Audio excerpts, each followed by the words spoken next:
Olá, meu irmão, minha irmã, que a graça e a paz do nosso Senhor Jesus Cristo permaneçam com todos vocês, com todos nós, você que nos acompanha pela rádio 87.9 FM Dracena, vocês também que nos acompanham pela transmissão do Facebook, pelo canal do YouTube, Família e Fé, PR Ivan Fidelis.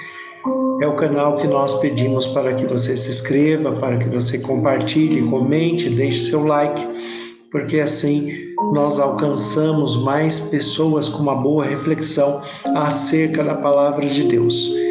Então, que Deus continue abençoando o seu dia, a sua vida, a sua família, que você desfrute dos cuidados de Deus a cada dia, a cada momento, com sabedoria e discernimento espiritual.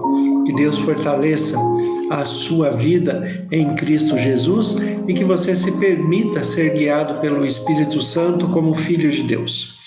É muito bom nós termos este conhecimento de que Deus está conosco em todos os momentos, nos momentos alegres, nos momentos de descontração, de diversão, nos momentos de aflições, de adversidades, de sofrimento. Deus tem cumprido a sua promessa feita através de Jesus, que estaria conosco todos os dias até a consumação dos séculos. E é assim que nós vivemos a cada dia, né? Cada dia, como disse Jesus, basta cada dia com o seu mal, mas também basta cada dia com o seu bem. Salomão escreve em Eclesiastes que no dia da bonança, da bem-aventurança, né, nós temos que aproveitar esse dia. Mas nos dias de adversidade nós temos que considerar, porque Deus colocou um depois do outro para que nós tenhamos a consciência de que nada levaremos deste mundo a não ser o ensino, o caráter, a ética, a moral, aquilo que Deus tem como propósito para as nossas vidas. Nós não levaremos nada que seja de material, seja até da matéria da expressão sentimental nos relacionamentos de amor. Por mais que você ame uma pessoa, você não consegue manter ela todo o tempo ao seu lado, né? E um dia você irá separar. Mas a maior perspectiva que nós temos e a certeza pela palavra de Deus, que é a única regra de fé e prática para todo cristão, é a ressurreição em Cristo Jesus. A ressurreição que nos garante a vida eterna pelo sacrifício de Cristo, pelos méritos de Cristo, pelo sangue derramado em nosso favor. Jesus Cristo, que viveu sem pecado e mudou a história da humanidade, e a história hoje é contada antes e depois de Cristo, porque esta referência deve ser uma referência para a nossa vida. Como é a sua vida antes? Como era a sua vida antes de Cristo? Como é a sua vida depois de Cristo?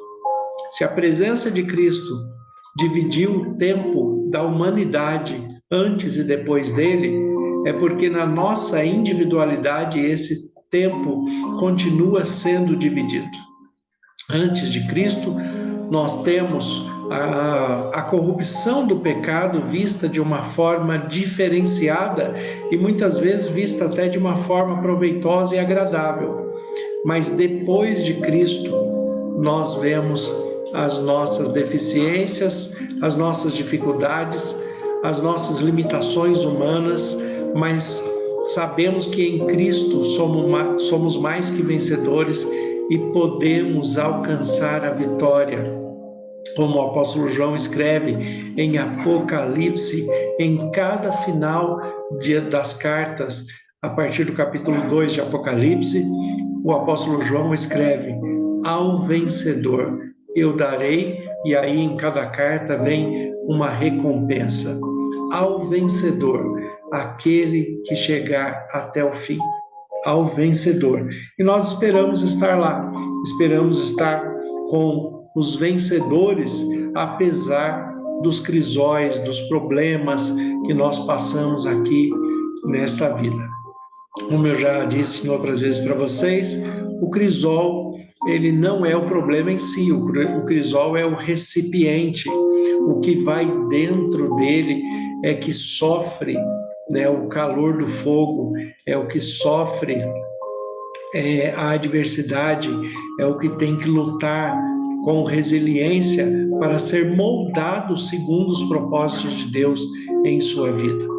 Cristo passou também por um crisol, por um momento muito forte em sua vida, né, sendo, né, este momento o momento da crucificação, um momento de dor, um momento de pesar, um momento de grande sofrimento que nós, na nossa humanidade e no mundo que nós vivemos, nós nem conseguimos imaginar o quanto Jesus de fato sofreu naquele momento. O filme A Paixão de Cristo, de Mel Gibson, ele nos dá uma noção física e até um pouco da emocional, daquilo que nós podemos observar do texto bíblico, mas certamente aquele que sente, aquele que passa pelo problema, aquele que está sofrendo, tem um sofrimento, um crisol muito maior do que aquele que nós estamos observando. Sempre, né, eu digo que os problemas não são comparáveis. O seu problema, ele é grande para você. O meu problema, ele é grande para mim. Eles não são comparáveis. Cada um tem as suas limitações, os seus problemas e as suas dificuldades, e todos eles incomodam. Mas o que nós temos em comum e temos que ter a certeza é que nós temos um Deus maior do que todas as adversidades, conflitos, problemas, limitações deste mundo. Nós temos um Deus que nos acalma, que nos conduz, que nos fortalece, que nos guia pelo Espírito Santo, deixando Jesus Cristo como o maior exemplo e como alvo para que nós, como cristãos, possamos alcançar. É assim que nós observamos a vida de Cristo em suas vitórias, em suas alegrias, mas também em suas adversidades e na sua maior adversidade, o momento da crucificação. Para que nós possamos entender de fato como foi esse momento de sofrimento, de paixão. Paixão é uma palavra que vem do latim que quer dizer sofrimento. Uma pessoa que vive constantemente apaixonada, ela vive constantemente em sofrimento, porque paixão significa sofrer. Aquele que se apaixona tem que transformar a paixão em amor, para que ele possa continuar vivendo com o seu sofrimento eliminado ou amenizado. Aquele que vive apaixonado vive em sofrimento e terá dificuldade para conhecer o amor.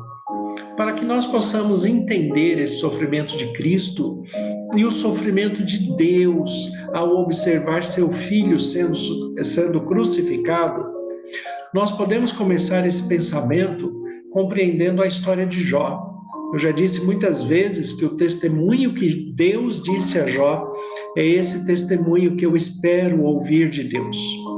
O testemunho que Jó recebe dos homens é o mesmo testemunho que Deus oferece a Jó.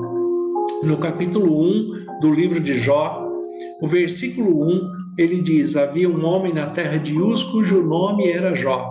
Este homem era íntegro, reto, temente a Deus e que se desviava do mal. No versículo 1, esse testemunho é dado pelo autor do livro, por aquele que está contando a história de Jó. Então é um testemunho humano. Mas quando nós chegamos ao versículo 8, o próprio Senhor fala o mesmo testemunho a respeito de Jó. E ele fala a respeito de Jó, falando: observaste o meu servo Jó, porque ninguém há na terra semelhante a ele, homem íntegro, reto, temente a Deus e que se desvia do mal. Esta busca desta integridade completa é um desafio para a nossa vida, é um desafio para a minha vida, para a sua vida, é um desafio para todos os adoradores que buscam a Deus em espírito e em verdade. diante das fatalidades, diante dos sofrimentos, diante das nossas limitações e adversidades, como eu já repeti várias vezes aqui, nós temos dificuldades em observar aquilo que nós precisamos ser transformados, os nossos limites psicológicos, os nossos limites emocionais, os nossos limites relacionais, os nossos limites de adoração e de compreensão da palavra de Deus em nossas vidas. Esses limites são testados nos momentos de maiores adversidades em nossas vidas, e por isso a necessidade do crisol dentro deste mundo de adversidades e de problemas que nós vivemos. Nós somos revelados a nós mesmos por Deus através do sofrimento que o pecado causa em nós. Deus não tem propósito nenhum em fazer alguém sofrer. Algumas pessoas têm em mente que se o sofrimento acontece é porque Deus o permitiu ou Deus o quis assim. Deus não quer que ninguém sofra, né? Deus não dirige ninguém para o sofrimento, mas Ele utiliza dos momentos de sofrimento que certamente vão acontecer devido à corrupção do pecado. Ele utiliza desses momentos para que nós possamos nos conhecer dentro dos limites humanos. Assim como Abraão, que descobriu que só era capaz de entregar seu filho a Deus devido à sua relação de comunhão e fé, considerando Deus e amando a Deus sobre todas as coisas, ele decide entregar o seu próprio filho. Deus não permitiu que ele o fizesse, porque era apenas uma prova. Mas quantas provas nós passamos neste mundo? Algumas nós somos aprovados, outros nós somos reprovados, mas naquilo que nós somos reprovados, nós podemos fazer de novo, nós podemos reviver, nós podemos melhorar, nós podemos aprimorar através do autoconhecimento que Deus nos oferece através da Bíblia, que é regra de fé e prática para todo cristão. No livro de Jó, Jó passa por grandes adversidades. Ele é um homem muito rico dentro do seu tempo e ele perde tudo o que ele tem. Todos os seus bens materiais, os seus bens afetivos, que são os filhos, todos os filhos de Jó morrem. E Jó, ele passa por uma adversidade tão grande que quando chega no versículo 20 do capítulo 1, o texto diz assim: Então Jó levantou, rasgou o seu manto, rapou a cabeça e lançou em terra e adorou. Jogou cinza sobre si e adorou a Deus. Nu saí do ventre de minha mãe e nu voltarei. O Senhor o deu, o Senhor tomou. Bendito seja o nome do Senhor. Observe a expressão de Jó, que é uma característica da expressão hebraica em meio ao sofrimento. Olha o que Jó fala. Então Jó rasgou o seu manto, raspou a sua cabeça, lançou-se em cinzas e o adorou a Deus, se voltou a Deus. Quando nós olhamos o sacrifício de Cristo, no momento da sua crucificação, no momento da sua morte, Cristo, no momento do seu maior sofrimento, da sua maior paixão, da sua maior aflição, Cristo no crisol, Cristo dentro do crisol, ele passa pela sua maior adversidade. O texto de Mateus, capítulo 27, versículos 45 em diante, nos relata a respeito desse momento de Jesus, e observem como o texto é descrito. Desde a hora sexta até a hora nona, houve trevas sobre a terra. Por volta da hora nona, clamou Jesus em alta voz, dizendo: Eli, Eli, lama sabachthani, o que quer dizer: Deus meu, por que me desamparaste? E alguns dos que ali estavam ouvindo isso diziam: ele chama por Elias. E logo um deles correu a buscar uma esponja e, tendo embebecido em vinagre, colocando na ponta do caniço, deu-lhes a beber. Os outros, porém, diziam: deixa, vejamos se Elias vem salvá-lo. E Jesus, clamando outra vez em grande voz, entregou o seu espírito. Eis que o véu do santuário se rasgou em duas partes de alto a baixo, tremeu a terra, fenderam-se as rochas e abriu-se os sepulcros, e muitos corpos de santos que dormiam ressuscitaram, e saindo dos sepulcros depois da ressurreição de Jesus, entraram na cidade santa e apareceram a muitos. Muitas pessoas perguntam: aonde está Deus em meio ao sofrimento? No meio da sua adversidade, no meio dos seus problemas, no meio das suas questões pessoais, das suas limitações, quando você mais precisa de Deus, muitas vezes parece que Deus não está ouvindo a sua oração, parece que Deus não responde, parece que Deus não está agindo. Mas isso é só uma impressão nossa, uma impressão humana, porque a grande verdade é que nós queremos evitar os sofrimentos deste mundo, mas sofremos devido à corrupção do pecado. Jesus Cristo sofreu devido à corrupção do nosso pecado, porque Ele mesmo não tinha pecado. Nele não havia pecado nenhum, mas como diz Isaías 53, Ele tomou sobre si as nossas dores e as nossas enfermidades.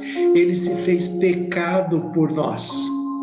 Ele se entregou como sacrifício perfeito. E onde estava Deus ali naquele momento? A nossa exclamação humana é muito parecida com a exclamação humana do próprio Jesus Cristo. Eli, Eli, lama sabachthani. Deus meu, por que me desamparastes? Você já gritou assim? Já buscou assim a Deus? Você já se questionou diante de Deus dessa maneira? Deus, parece que o Senhor me abandonou, que não está ouvindo a minha oração. O que acontece aqui é que existem questões espirituais que nós não vamos compreender aqui. Nós somos muito limitados para isso. Também, algumas delas, eu costumo falar que se eu não compreendo aqui, eu também não preciso compreender quando eu estiver no lar celestial. Porque daí eu já estou lá e eu não quero lembrar das coisas daqui. Das coisas que se passaram, como diz o apóstolo João em Apocalipse. As primeiras coisas se passaram e eu não quero ficar me lembrando das coisas ruins que passaram no lar celestial. Então, o que eu compreendo aqui, eu agradeço a Deus. O que eu não compreendo, eu aceito e continuo confiando em Deus, buscando ao Senhor em adoração, em espírito e em verdade, com integridade e com fidelidade, que esse é o meu propósito, este é o meu alvo. Assim como aconteceu a doença, o sofrimento da Ivone, a morte da Ivone, o seu sepultamento, muitas pessoas, eu posso dizer que milhares de pessoas estavam orando pela Ivone, e tanto a Ivone quanto eu poderíamos ter pensado muitas vezes, usando a exclamação de Jesus: Deus meu, por que me desamparastes? Mas nós não fizemos isso. A Ivone estava inconsciente, eu, na minha consciência cristã, nós não fizemos isso, apesar de que o sentimento de desamparo, ele sempre vem à tona, ele sempre ronda a nossa mente, o nosso coração, mas nós não fizemos isto porque nós sabemos em quem temos crido. Nós sabemos o poder de Deus, nós confiamos em Deus acima de todas as coisas, nós amamos a Deus sobre todas as coisas e nós sabemos que Deus estava presente ali e continua presente conosco a cada momento. Continua cuidando da Ivone no seu descanso até a ressurreição, continua cuidando de nós em vida para que nós possamos suportar os crisóis deste mundo corrompido pelo pecado. Aonde está Deus em meio ao sofrimento? Deus tinha o poder e tinha toda a autoridade para tirar o seu Filho Jesus da cruz. Mas ele não fez isso, mesmo tendo o poder. Nós, na nossa limitação humana, muitas vezes queremos tirar o sofrimento de quem amamos. Se eu pudesse, eu tiraria o sofrimento da Ivone enquanto ela estava no leito do hospital. Mas eu não tinha poder e nem autoridade para isso. Quando se tem e não faz, o sentimento passa a ser ainda pior. É o caso de Deus. Deus, ele tinha o poder para tirar o seu Filho Jesus da cruz. Ele tinha autoridade para isso, mas se ele o fizesse, seria um desastre para a humanidade. Nós estaríamos perdidos, porque não seríamos salvos, não teríamos a ressurreição, não teríamos a vida eterna. Então Deus, mesmo tendo poder e autoridade, ele não podia tirar o seu Filho da cruz, porque existiam outros fatores que não permitiam que ele fizesse isso. Assim como muitas vezes as questões que nós colocamos em oração, nós não sabemos o que acontece no mundo espiritual. É por isso que nós temos que continuar firmes na fé, confiantes que Deus é soberano e está no controle de tudo a todos os que adoram a Ele em espírito e em verdade. É isso que nós fazemos. Deus está no controle de todas as coisas. O que Deus fez do céu? Deus já tinha declarado em Mateus capítulo 3, no batismo de Jesus, Deus abriu os céus, enviou o Espírito Santo e declarou a todo o universo: este é o meu Filho amado em quem me comprazo. Este Filho amado em que Deus tinha prazer, agora está sofrendo na cruz. Ele foi torturado, está sendo crucificado, está sendo entregue à morte. E o Deus, com toda a autoridade e poder, não pode fazer nada. E o que ele faz? O versículo 51 de Mateus 27 fala que o véu do santuário se rasgou em duas partes, de alto a baixo, tremeu a terra, fenderam-se as rochas, o céu ficou cinza. O que significa isso? A mesma expressão de Jó, quando perde os seus filhos, quando perde os seus bens, quando perde todas as suas questões materiais, e Jó rasga as suas vestes, mostrando o seu sofrimento. É como se ele dissesse: o meu coração está rasgado, está partido, os meus sentimentos foram rasgados, parece que eu estou sendo rasgado por dentro.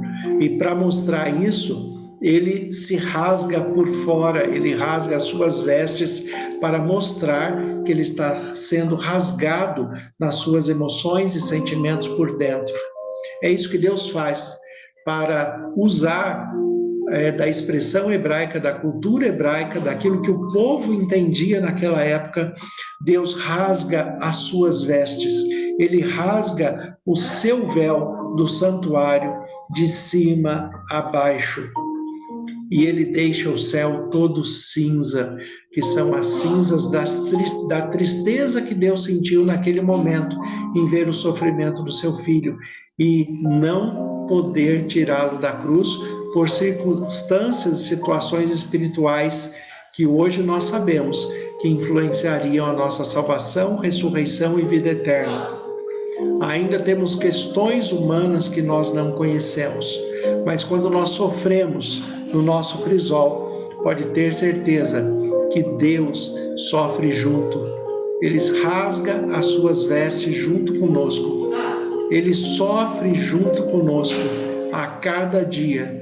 E nas vezes, devido às questões espirituais que nós não conhecemos, que ele não pode intervir, nós continuamos confiando, porque sabemos que Deus nunca nos desampara. E assim como Jesus passou pelo sofrimento, passou pela morte, mas teremos a ressurreição. Como diz o apóstolo Paulo em Romanos, no capítulo 8, se com ele sofremos, com ele seremos glorificados. Os sofrimentos deste mundo não se comparam à glória que há por vir em Cristo Jesus. Então, se você está passando por um momento de sofrimento, um momento de angústia, um momento desagradável, tenha certeza que Deus não desamparou você. Ele está presente. Existem questões espirituais onde o pecado limita a ação de Deus em questões que nós não conhecemos, mas nós temos que ter em mente que Deus está conosco todos os dias, e independente do que acontecer nesta vida, nada nos separará do amor de Cristo. Nós sabemos que o Espírito Santo nos fortalece, nos guia, nos revela a palavra de Deus, para que nós compreendamos que a vontade de Deus em nós é sempre boa, agradável e perfeita. Então se mantenha firme na fé, na esperança, na confiança, na determinação e no bom senso, porque aquele que perseverar até o fim será salvo e terá a recompensa da vida eterna, todo o seu sofrimento extinto e a garantia de rever todos aqueles que você ama. Que Deus abençoe a sua vida. Que você tenha um excelente dia, em nome de Jesus.